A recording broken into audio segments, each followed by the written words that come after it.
Hi, welcome back to Thaju's curry world. ഇന്ന് ഞാൻ വന്നിട്ടുള്ളത് നെയ്ച്ചോറിൻ്റെ ഒരു റെസിപ്പി ആയിട്ടാണ്.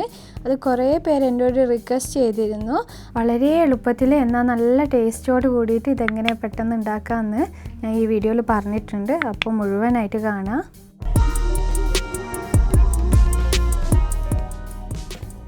ഇതിന് വേണ്ടിയിട്ടുള്ള ഇൻഗ്രീഡിയൻസ് എന്തൊക്കെയാണെന്ന് നോക്കാം. അപ്പോൾ 4 കപ്പ് ബസുമതി അരി എടുത്തിട്ടുണ്ട്. അത് നന്നായി കഴുകി വൃത്തിയാക്കി അരമണിക്കൂർ കുതിർത്ത് വെള്ളമൊക്കെ വാർത്ത് വെച്ചതാണിത്. ഇതിലേക്ക് ആഡ് ചെയ്യാൻ വേണ്ടിയിട്ട് ഇതാ നെയ്യ് എടുത്തിട്ടുണ്ട്. എപ്പോഴും നെയ്ച്ചോറ് ഉണ്ടാക്കുന്ന സമയത്ത് നെയ്യ് തന്നെ ഉപയോഗിക്കുക. അതാണ് ഇതിൻ്റെ ഒരു ഭയങ്കരമായിട്ടുള്ള ടേസ്റ്റ്. മെയിൻ നെയ്യ് ഇല്ല എന്നുണ്ടെങ്കിൽ നിങ്ങൾക്ക് സൺഫ്ലവർ ഓയിലും കുക്ക് ചെയ്തെടുക്കാം. പക്ഷേ നെയ്യ് തന്നെ ഉപയോഗിക്കുന്നതാണ് ആ തനി നാടൻ ടേസ്റ്റ് കിട്ടുക. പിന്നെ ഇവിടെ അര സവാള എടുത്തിട്ടുണ്ട്. പിന്നെ ഒരു കഷ്ണം പട്ട, 6 ഏലക്ക, അതേപോലെ തന്നെ 6 ഗ്രാമ്പു എന്നിവ എടുത്തിട്ടുണ്ട്. കൂടുതൽ എടുക്കാൻ പാടില്ല, കാരണം ഈ സ്പൈസസ് കൂടുതൽ എടുത്തിട്ടുണ്ടെങ്കിൽ ഭയങ്കര ഒരു കുത്തൽ വരും ഈ ചോറിന്. അതുകൊണ്ട് കുറച്ച് തന്നെ എടുക്കുക. ഗാർണിഷ് ചെയ്യാൻ വേണ്ടിയിട്ട് ഇവിടെ സവാള എടുത്തിട്ടുണ്ട്, ഒരു ഫുൾ സവാള എടുത്തിട്ടുണ്ട്. പിന്നെ അതേപോലെ തന്നെ ഒരു 15 കാഷ്യൂ, കിസ്മിസ് ഒരു 15 എണ്ണം എടുത്തിട്ടുണ്ട്. അതേപോലെ ഒരു ഹാഫ് ക്യാരറ്റ് എടുത്തിട്ടുണ്ട്. ഓപ്ഷണലാണ് ഇത് ലാസ്റ്റ്. പക്ഷേ ഇതേപോലെ ഗാർണിഷ് ചെയ്യുമ്പോഴാണ് ആ ഒരു ഭയങ്കരമായിട്ടുള്ള ആ ഒരു ലുക്ക് നമ്മളെ നെയ്ച്ചോറിന് കിട്ടുക. അപ്പോൾ സെർവ് ചെയ്യുമ്പോൾ എപ്പോഴും ഗാർണിഷൊക്കെ ചെയ്ത് അടിപൊളിയായിട്ട് തന്നെ സെർവ് ചെയ്യാൻ ശ്രമിക്കുക. അപ്പോൾ ഇത് നമ്മൾ നെയ്ച്ചോറ് ഉണ്ടാക്കാൻ പോവുകയാണ്. അപ്പോൾ ഞാൻ ഒരു പാത്രം വെച്ച് അത് നന്നായിട്ട് ചൂടായിട്ട് വന്നിട്ടുണ്ട്. ആ ഒരു സമയത്ത് ഞാൻ 3 ടേബിൾ സ്പൂണ് ഗീ ആഡ് ചെയ്ത് കൊടുക്കുകയാണ്. നിങ്ങളുടെ അടുത്ത് ഗീ അവൈലബിൾ അല്ല എന്നുണ്ടെങ്കിൽ നിങ്ങൾക്ക് സൺഫ്ലവർ ഓയിൽ ഉപയോഗിക്കാം, വെളിച്ചെണ്ണ വേണമെങ്കിലും ഉപയോഗിക്കാം. പക്ഷേ ഗീ ആണ് ഇതിൻ്റെ ഒരു ഭയങ്കരമായിട്ടുള്ള ടേസ്റ്റ്.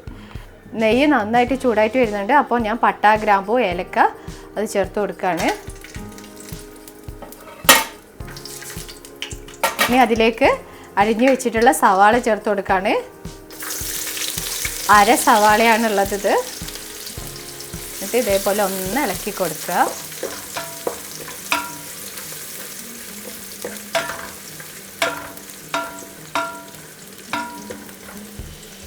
തീ ഒന്ന് ലോ ഫ്ലെയിമിലേക്ക് മാറ്റണം കേട്ടോ, അല്ല ഇത് പെട്ടെന്ന് കരിഞ്ഞു പോകും. അപ്പോൾ അത് ലോ ഫ്ലെയിമിലാണുള്ളത്. അപ്പോൾ സവാള ഈ ഒരു രൂപത്തിൽ വാടിയിട്ടുണ്ട്. ആ ഒരു സമയത്താണ് നമ്മൾ ഇതിലേക്ക് വെള്ളം ആഡ് ചെയ്ത് കൊടുക്കുന്നത്.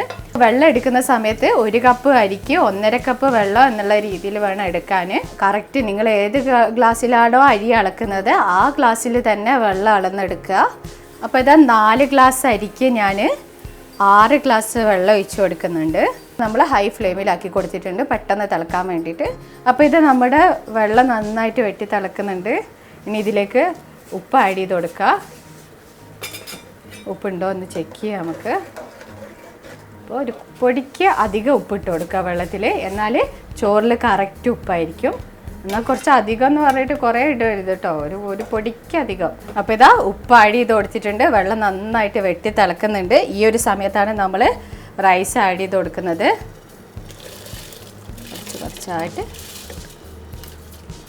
ചോറ് അധികം ഇളക്കാൻ പാടില്ല, കാരണം അരി നുറുങ്ങി പോകാൻ ചാൻസ് കൂടുതലാണ്. അപ്പോൾ ഇതേപോലെ ജസ്റ്റ് ഒന്ന് ഇളക്കി കൊടുക്കുക. എന്നിട്ട് ഇത് തിള വരാൻ വേണ്ടിയിട്ട് വെയിറ്റ് ചെയ്യുക. ഇപ്പോൾ ഇതാ തിള വന്നിട്ടുണ്ട്. ഇതാ തിള വരുമ്പോൾ ഒന്ന് ജസ്റ്റ് ടോപ്പ് മാത്രം ഒന്നിങ്ങനെ ഇളക്കി കൊടുക്കുന്നുണ്ട്, കാരണം നമ്മൾ ഒഴിച്ച നെയ്യ് ഒരു സ്ഥലത്ത് തന്നെ ഇങ്ങനെ നിൽക്കുകയാണ്. അപ്പോൾ അതൊന്ന് എല്ലാ സൈഡിലും എത്താൻ വേണ്ടിയിട്ട് ജസ്റ്റ് ഇതേപോലെ ഒന്ന് ചെറുതായിട്ടൊന്ന് ഇളക്കി കൊടുക്കുക. ഫ്ലെയിം ലോ ഫ്ലെയിമിലേക്ക് മാറ്റണം. ഇതാ നെയ്ച്ചോറ് ഞാൻ അടച്ച് വെച്ച് നന്നായിട്ട് വേവിക്കുകയാണ്. ആ ഒരു സമയത്ത് നമുക്ക് എന്ത് ചെയ്യാം, ഇത് ഗാർണിഷ് ചെയ്യാൻ വേണ്ടിയിട്ടുള്ള സവാളയൊക്കെ ഒന്ന് വറുത്തെടുക്കാം. ഞാനിതാ പാന് ചൂടാകുമ്പോൾ ഓയിൽ ഒഴിച്ച് കൊടുക്കുകയാണ്, ഫ്രൈ ചെയ്യാൻ ആവശ്യമായിട്ടുള്ള ഓയിൽ. ഇനി ഇതാ തിളക്കുന്ന ഓയിലിലോട്ട് സവാള ഇട്ട് കൊടുക്കുക.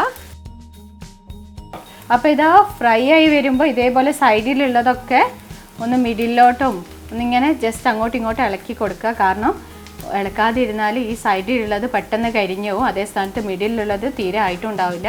അപ്പോൾ ഇതേപോലെ ജസ്റ്റ് ഒരു പ്രാവശ്യം ഇതേപോലെ അങ്ങോട്ടും ഇങ്ങോട്ടും ആക്കി കൊടുക്കുക. അപ്പോൾ ഇതാ ഇത് റെഡി ആയിട്ടുണ്ട്. ഈ ഒരു സമയത്ത് ഞാനിത് കോരിയെടുക്കുകയാണ്. പെട്ടെന്ന് കോരിയെടുക്കണം, കാരണം ലാസ്റ്റിലുള്ളതൊക്കെ പെട്ടെന്ന് കരിഞ്ഞു പോകാനുള്ള ചാൻസ് കൂടുതലാണ്. ഇനി ഈ സെയിം ഓയിലിലോട്ട് തന്നെ ഞാൻ ക്യാരറ്റ് ഇട്ട് കൊടുക്കുകയാണ്. ക്യാരറ്റ് ഒന്ന് ഫ്രൈ ചെയ്തെടുക്കണം. സവാള ഫ്രൈ ചെയ്യേണ്ട അത്ര സമയമൊന്നും വേണ്ട, പെട്ടെന്ന് തന്നെ നമ്മുടെ ക്യാരറ്റ് ഫ്രൈ ആയി കിട്ടും. അപ്പോൾ ഇതാ ക്യാരറ്റ് നന്നായിട്ട് ആയിട്ടുണ്ട്. അപ്പോൾ ഞാൻ കോരി എടുക്കുകയാണ് ക്യാരറ്റ്. അപ്പോൾ അതാ ഇനി ഈ ചൂടുള്ള എണ്ണയിലോട്ട് ഞാൻ കാഷ്യൂനട്ട് ആഡ് ചെയ്യാണ്. ഒരു 15 കാഷ്യൂനട്ട് എടുത്തിട്ടുണ്ട്. ഇതാ കാഷ്യൂ ഈ ഒരു കളറാകുമ്പോൾ തന്നെ പെട്ടെന്ന് തന്നെ കോരിയെടുക്കാം. ഇത് കിസ്മിസ് പൊരിച്ചെടുക്കാണ്. കിസ്മിസ് പെട്ടെന്ന് തന്നെ ആവും കേട്ടോ. ഇട്ട് ആ ഒരു ടൈമിൽ തന്നെ പെട്ടെന്ന് തന്നെ കോരിയെടുക്കുക. അത്രയ്ക്ക് പെട്ടെന്നാവുന്ന ഒരു സാധനമാണ് കിസ്മിസ്. അപ്പോൾ ഇത് ഈ ഒരു രൂപത്തിലാണ് നമ്മളെല്ലാം ഫ്രൈ ചെയ്തെടുക്കേണ്ടത്. ഒനിയനൊക്കെ ഇതേപോലെ നന്നായിട്ട് ക്രിസ്പി ആയിട്ടാണുള്ളത്. നമ്മളിത് ഫ്രൈ ചെയ്തെടുത്ത് കഴിയുമ്പോഴത്തേനും നമ്മളെ ചോറ് റെഡി ആയിട്ടുണ്ടാവും. അപ്പോൾ ചോറ് എന്തായി നോക്കാം. ഇതാ ചോറ് നല്ല പൂവ് പോലെ വന്നിട്ടുണ്ട്, നന്നായിട്ട് വന്നിട്ടുണ്ട്. അപ്പോൾ കറക്റ്റാണ്, വെള്ളമൊന്നും കൂടുതലോ ഒന്നുമില്ല, കറക്റ്റായിട്ട് കിട്ടിയിട്ടുണ്ട്. അപ്പോൾ ഇനി ഫ്ലെയിം ഓഫ് ചെയ്ത് കൊടുക്കാം. ഇതാ റൈസ് നമുക്ക് സർവിങ് ബൗളിലേക്ക് മാറ്റാം. അപ്പോൾ ഇത് നമുക്കിനി ഗാർണിഷ് ചെയ്തെടുക്കാം. അതിന് വേണ്ടിയിട്ട് നമ്മൾ ഫ്രൈ ചെയ്ത് വെച്ചിട്ടുള്ള ഒനിയനും ക്യാരറ്റ്, കാഷ്യൂ, കിസ്മിസ് ഇതേപോലെ നന്നായിട്ട് ഞാൻ ടോപ്പിലായിട്ട് ഇട്ട് കൊടുക്കുക. അപ്പോൾ എല്ലാവരും ട്രൈ ചെയ്ത് നോക്കിയിട്ട് ഫീഡ്ബാക്കൊക്കെ അറിയിക്കുക. അപ്പോൾ വീഡിയോ ഇഷ്ടമായെങ്കിൽ ലൈക്ക് ചെയ്യാനും ഷെയർ ചെയ്യാനും സബ്സ്ക്രൈബ് ചെയ്യാനും മറക്കല്ലേ. അപ്പോൾ ഇനി മറ്റൊരു വീഡിയോ ആയി കാണുന്നവരേക്കും ബൈ.